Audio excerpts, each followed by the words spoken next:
Clemson has got one beat up football team, mentally, physically, and otherwise, emotionally, I'm sure. And Dabo Sweeney says as much following a touchdown loss at NC State. We got Jason Priester here on the line from allclemsontigers.com, as we typically do, talking Clemson football. And the numbers I ran a few minutes ago, Jason, you know them well. This program's not used to losing. They're not used to being mediocre. 80-9. We're not talking about like 3 hot years. 80-9 in the ACC since 2012 before this season. So 2-4 just doesn't look right. Oh, no, you got to go all the way back to 2010 to even find a season where they lost back-to-back games. You know, now you're looking at maybe back-to-back games with Notre Dame coming in, and they're favored coming into Clemson. That's the second time Clemson's been a home underdog this season. That hadn't happened in forever, before this season. So, yeah, it's a little different. Matter of fact, K Klubnik talked a little bit about that today, after that final pass on 4th down in the North Carolina State game Saturday. He trots to the sideline, and him and Dabo Sweeney have a little bit of conversation, about how neither one of them are used to losing and how they don't want to become accustomed to it. It's not a feeling they like, and they don't want to lose so much that they become numb to it.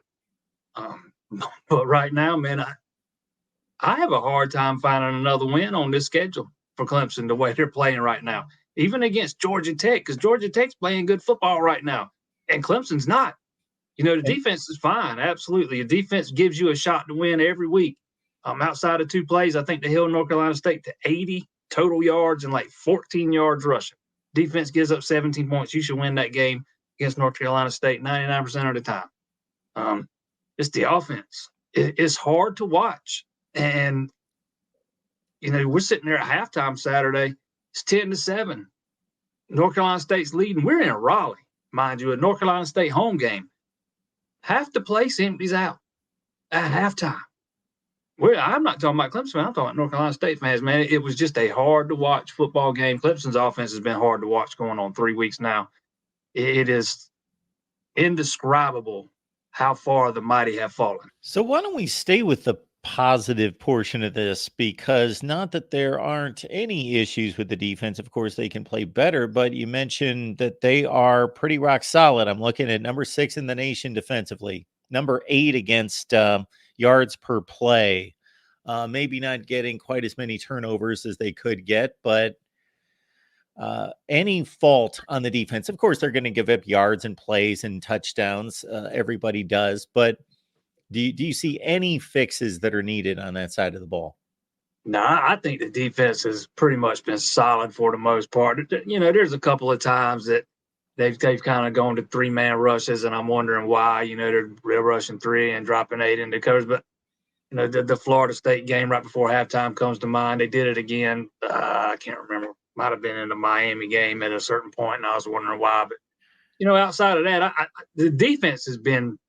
It's not been like it was during the Brent Venables era. It hasn't been like this ruthless aggression where the quarterback's just under constant harassment, play after play after play. But, man, that run defense is good. It's hard to run on that team. Miami was finally able to get some rushing yards last weekend against that defense in the 4th quarter, after they've been on the field forever. You got to, at some point, your offense has to help your defense out. At least a little bit. This Clemson offense continuously puts the defense in a bad spot, and no defense is going to be perfect. Like you just said, they're going to give up yards. They're going to give up points. You can't shut a team out every week and win. You just can't. It's not possible. I'll use the touchdown in the North Carolina State game as an example. The long touchdown pass to the freshman Concepcion. Clemson's playing, man covers there. They're all up close. And Toriano Pride just misses a tackle. The North Carolina State guy makes a play. The Clemson guy doesn't make the play. They score. It's a long touchdown pass. That's going to happen sometimes. You can't expect that defense to live up to a standard of perfection. But all in all, it's hard to complain about what you're getting on the defensive side of the ball. No, it's not been what you saw during the Venables era. But let's be real. There's only one Brent Venables. I'm not sure you're going to find another guy like that. I think I think Wes Goodwin's done about as good of a job as he could have under the circumstances, considering the shoes he had to fill and that big shadow Venables left over that program when he left. It's like one or two plays every game. Like they are. How close are they to being undefeated or a one-loss football team right now? And they would be an ugly one-loss football team. There's no doubt about that. But still, they're a score away in every game. And Jason, let's get to the offense, because it seems like every time we talk, especially this season and going back into last season, we talk about the offensive line. Of course, Coach Thomas Austin's in the mix there, and that seems to be where much of it starts.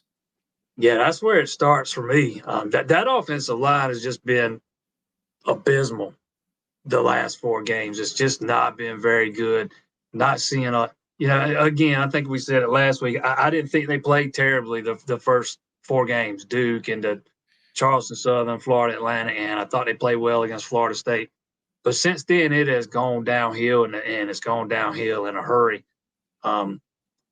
They moved Tristan Lee over to right guard this week because right guard had probably been the weakest link up front, and it was still more of the same. It's just bad. And when the season finally ends, and if we continue on this same trend, man, you got to take a long look into what the root issues are. Is it a coaching problem? Is it something deeper than that? Because it seems like these guys get pushed around far more often than they should. So does it go back to strength and conditioning, or do you not have the right guys to fit what you're trying to do on offense now that you got a new scheme? I don't know what the answer is, but that is one thing that Dabo Swinney's absolutely going to have to take a hard look at, once this season finally does come to an end, because it's one of the biggest problems on that side of the ball right now. I know people, we can point to the quarterback and how slow his progression has been, but how much further along would he be if he had a serviceable running game to try and take some of the pressure off of him, or if he could even halfway trust that offensive line to protect him? I think that's a fair question to ask. And granted, Klubnik's nowhere near where I don't think anybody thought he would be at this point. But I think it's fair to wonder how bad that offensive line has played into that. Yeah, as soon as you mentioned the sight of Klubnik coming to the sideline after the last play and talking to Dabo Swinney, the first number that popped into my mind was 50 pass attempts. And that is no formula for winning for most teams, and certainly not for this team. They don't want him throwing 50 times, and especially when he's still developing and trying to figure out who he is as a quarterback, that's not the way to go. No, and if you just look at the total rushing yards from North Carolina State, they don't tell the whole story, because Maffa broke off a long run. He had a couple of chunk plays, but outside of that, they couldn't run the ball. Again, it was 1 yard, 2 yard. Granted, they didn't have the red zone issues they've been having. They got down on the goal line, they punched it in twice from 2 yards out, and then had to settle for a field goal and obviously missed it, a third time. But there's just nothing doing in the running game. People wanted to see Maffa get his opportunity. He got it this week. Will Shipley got hurt early in that game, so Maffa was the man, and the results were, pretty much the same in my opinion. Again, the numbers might tell a little bit different of a tale because he broke off a couple of longer runs, but outside of that, there's just nowhere for these guys to run. There's no running lanes open. It is a mess. It is just an absolute mess. Would you expect this quarterback competition, especially with who's sitting on the bench or standing on the sideline and Chris Vezina, the former 5-star, to be just wide open? I think that's a good question. I've always been of the opinion that Vezina was nowhere near ready to play when he got to school. How far along is he going to be after a year? I don't know. I thought he was a guy that might need 2 years. I mean, I thought he was pretty raw coming out of high school. You can watch the film and tell he's got the tools. Don't get me wrong. I'm not saying he's not talented or anything. I just thought he was very raw. Obviously, you assume you're going to bring him along at his own pace. You've got Klubnik there, but if Klubnik shows absolutely no growth from here on out the rest of the way, and he's still erratic and he seems to panic sometimes in the biggest moments, and if you decide, you're not ready to turn to Vizzini, if you absolutely have to, you got to explore the portal, man. I mean, there's no ifs, ands, and buts about it, or at least you got to consider the possibility. You've got to have a quarterback. Obviously you got to have the line to protect him, but you've got to have a quarterback that can run an offense. And Klubnik to this point has just been a model of inconsistency, man. His good is really good, but man, his bad's head scratching sometimes. Yeah, Jason Priester here talking up Clemson football. You can catch him on allclemsontigers.com. We appreciate joining us. Jason being here each and every week to talk Clemson football with us. 4-4, 2-4 in the ACC. Got a date against Notre Dame that we expected when the season started to be a huge matchup. But Notre Dame even has played themselves out of the playoff at 7-2, although they're a really good football team. So we've pretty much addressed what's gone wrong in 2023. Now, as it extends into the offseason and what we could expect in 2024, I know in your neck of the woods, coaching changes are being talked about. And so who do you think is at risk? There is a lot of Dabo Swinney hired a lot of unproven, inexperienced guys on that staff on the offensive side of the ball. Maybe too many in such a short period of time. Behind Garrett Riley, there's just not a lot of guys that have been around. C.J. Spiller started his coaching career, a couple of years ago right there at Clemson. Tyler Grisham, Spiller's the running backs coach. Tyler Grisham, the wide receivers coach, started his coaching career 4 years ago there at Clemson. He had been an analyst and that kind of thing, but he just started being a position coach 4 years ago at Clemson. Thomas Austin, I think this is his fourth season being an offensive line coach. Granted, he got two years at Georgia State, and those were pretty decent offensive lines, the best of my ability to remember that far back. I remember his first year they rushed for a lot of yards. The second year was down a little bit in rushing numbers, but they still rushed for a lot of yards. I remember those being pretty decent offensive lines. But granted, he's still only been around 4 years.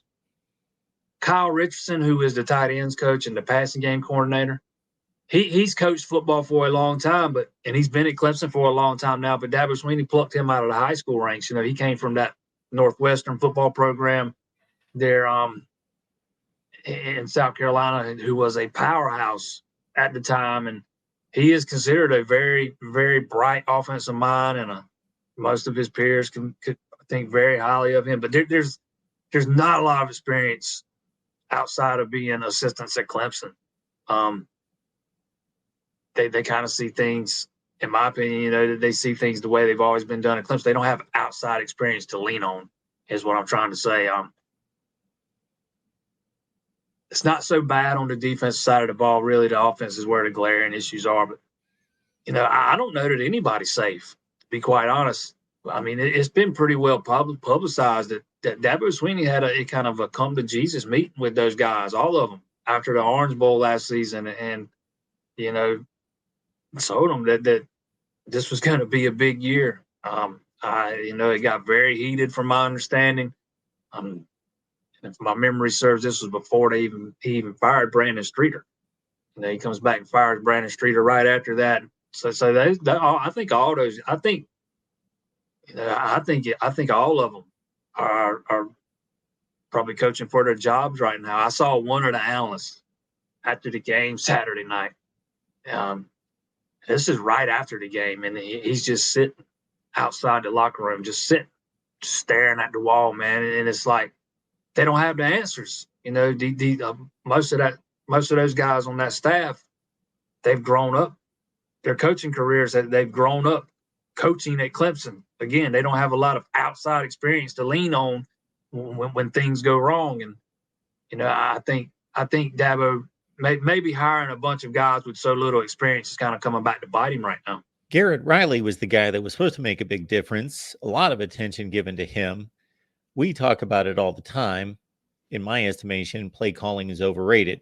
It's important, very important. But if you don't block and then your quarterback's making bad decisions and it hasn't developed, then you can call the best plays in the world. And you've certainly done a nice job with us outlining how this offense, a lot of people just think, oh, it's the same offense, it's the same offense. But you have certainly laid out for us in the past what changes Riley has made to make it a little bit more innovative and a little more creative.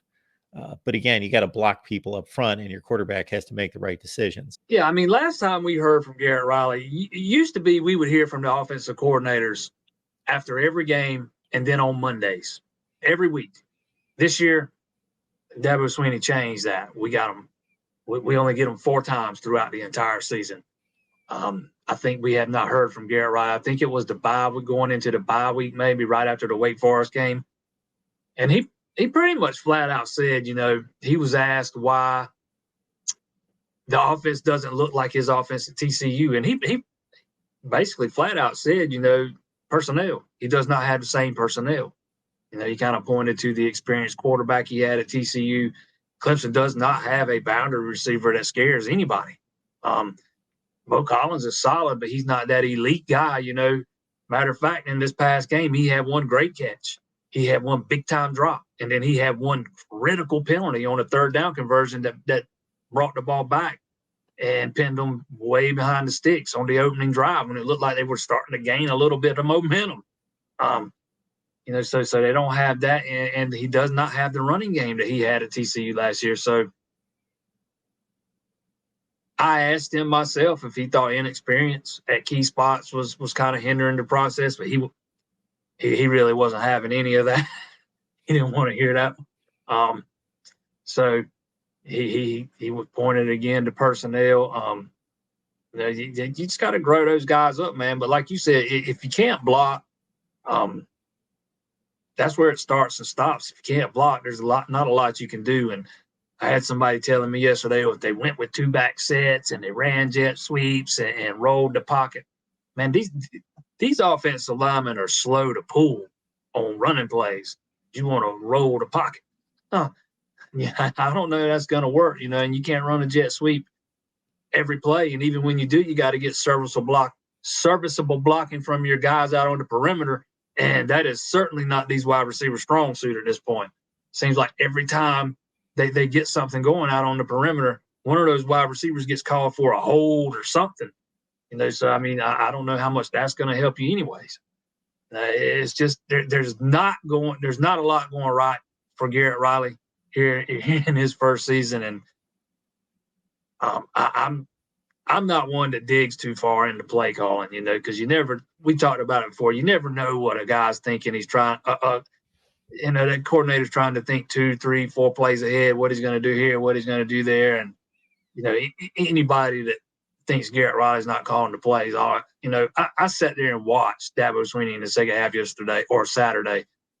He barely even took that laminated sheet he carries around out of his – he keeps it stuffed back in his pants behind his back. He barely even took that thing out in the second half. I mean, this is Garrett Riley's show. It has not worked like it was supposed to have worked. I think Dabo Sweeney was hoping that if he went out and hired a new coordinator and kind of retooled this scheme, that was going to fix the issues that had plagued them. He's finding out it was not that simple of a fix, and he's going to have to dig a little deeper and make some more changes. There's a team in Columbus, Ohio, who's got a defense that's probably in that same boat with Clemson, one of the best 5 to 10 to 12 defenses in the country. They've got an offense that's not tearing the world on, setting the world on fire, tearing it up like they have in the past, but they've got one guy on the outside who is similar to who's been on a conveyor belt for Clemson for the last 10 years, Marvin Harrison Jr. And you mentioned Bo Collins, and, this isn't the answer to a bad offense, but sometimes it's good to have a dude that can just be better than everybody else. And you just throw the ball up in the air and let him do his thing. And they haven't had that guy, although they've recruited a bunch of guys that had a chance to potentially be that guy. Yeah, they've recruited talent at wide receiver. Those guys just have not lived up to expectations. Going back to right before Jeff Scott left, guys like Frank Ladson, E.J. Williams, Dakari Collins, all three of those guys, they're not even at Clemson anymore. They've all transferred out. None of them are doing anything with their new schools either. So, I mean, it's not like this is just a specific to Clemson with those guys. And then you got the guys like Bo Collins and, Troy Stellato and Antonio Williams and, there's and Adam Randall. There's not that guy that you just know is going to be able to take over a game on one of the most meaningful. When you need a meaningful drive, there's not that guy that can go out there and take over a game and kind of put the offense on his back and get you 2 or 3 big catches and on a game-winning drive for you. They just don't have that kind of personality or that kind of talent in the room right now. They got a couple of guys coming next year. We'll see how fast they can help. I think Bryant Wesco's brings something that has been lacking in this Clemson offense for a long time. So, hopefully they'll be able to keep him in the fold because they need him. They need him badly. Both to him and TJ Moore. I don't want to slight him in any way because they need both those guys they've got committed right now. Jason Priester, allclemsontigers.com. Notre Dame's upcoming, not as big a game as we anticipated preseason, but it's still good Notre Dame football team taking on Clemson. And wow, with a loss, they could drop under 500, 4-5. And Notre Dame's no joke. They're a pretty good football team. They're definitely one of the top 10 or 15 teams in the country. And not a good answer for this Clemson offense. As we continue to look big picture, you mentioned a word, a term that some people around the country would think it's a bad word around Clemson, and that's transfer portal. But you've cleared that up here in regards to where you think Clemson is and where Dabo is on the transfer portal, that it's not ever going to be a priority, but it's going to be used. So I'm sure a lot of people will just be happy just to see guys coming in through the transfer portal, regardless of who they are. But there's obviously going to need to be a strategy. It's going to supplement good recruiting. It's not a free agent system. That's not going to work. Any particular approach you think they're going to take this offseason in the portal? I think we just got to let the season play out and see what they need and see where the roster shakes out, who maybe have some unexpected losses. I absolutely expect a few guys, that we weren't thinking before the season would leave or are probably going to leave now. So that's not going to be surprising at all. So yeah, you have to see then what positions you need to address. But the first position that sticks out to me, right? I mean, it sticks out like a sore thumb is defensive end. You got both your starters are leaving, Xavier Thomas, Justin Mascoll. You've got 2 guys behind them that have been there for a few years in Zaire Patterson and Cade Denoff. Patterson never even sees the field. Denoff's been a career backup. Both were highly touted guys coming out of high school, just have not developed. I would not expect them to now at this point. The freshmen have kind of come in and passed them by because we've seen TJ Parker on the field all season. AJ Hoffler, a freshman who hasn't played a ton this season. He played a lot Saturday. So there's not a lot of depth there. You lose XT, you lose Maskell. So that kind of leaves you with the freshmen you signed last year and those two veterans who have not contributed much at all. And you got one more spot in this current recruiting class that you got a scholarship for if you wanted to go that route. They're not making a lot of effort to land a third one. They've already got 2 in the fold, but they're not making a lot of effort to land a third one. So that tells me they're going to pocket that thing, use it in 2025. So that'll give you an open spot to go and grab one for next season. If you think you need one, to fill a gap for a year out of the portal. Linebacker's another spot. It'll depend on what Barrett Carter and Jeremiah Trotter Jr. do. If you lose both those guys, you're looking at very little depth. I mean, you got Sammy Brown coming in. You still would have Drew Woodaz, but you're asking a lot of those 2 guys. I mean, you got some talented. There's a little bit of talent still left in that linebacker room. D. Creighton, Jamal Anderson, guys like that, but they're not experienced at all. They're true freshmen right now. So maybe you're looking at a gap there if both Trotter and Carter leave, which I lean towards thinking at least one of them's coming back. And then you got to decide how much you're going to lean on those 2 freshman receivers next year. if you think Wesco and Moore is going to be able to come in here and contribute and be big time impact players from the get go, maybe you don't need to go get a wide receiver. But if you're not convinced they are, that is an area this offense has been lacking at for 3 years now. You got to address it one way or the other. Either you're convinced the freshmen you're bringing in are going to be ready to go day one, or you got to try to address it in the portal.